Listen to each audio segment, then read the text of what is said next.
नाही, आपलं की असं म्हणणं नाही, काँग्रेस मी स्पष्ट मत असते. तुमच्याकडे दोघांकडे डबल येणार आहोत.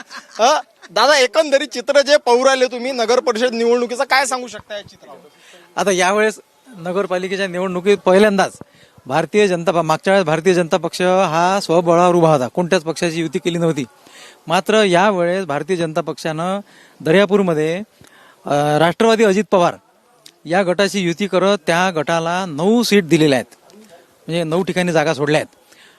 बरं, 9 ठिकाणी जागा सोडल्यानंतरही आज चित्र असं आहे की भाजपने त्यावेळेस म्हणजे यावेळेस जे नवीन हे डिक्लेअर केल्या होत्या सीट, तेच उमेदवार भाजपचे उमेदवार हे आज घड्याळाकडून उभे आहेत.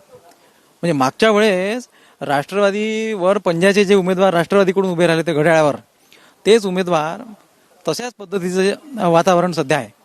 आणि मगाशी मी जे सांगितलं होतं की नाही की बा एकंदरीत जर आपण जर चित्र जर पाहिलं ना दर्यापूरचं, लढत कोणाकोणात वाटते याच्यावर येऊया. लढत आता खरं तर काँग्रेस, भाजपा आणि शिंदे गट अशी लढत आहे असं दिसून राहिलेलं आहे चित्र. परंतु या लढतीचं याचं काय चालू? यायचं कसं होतं, हे दोघंही म्हणजे एक काँग्रेसच्या माध्यमातून आणि एक शिवसेनेच्या माध्यमातून अशा पद्धतीने मी माझे व्हिडिओ गणना का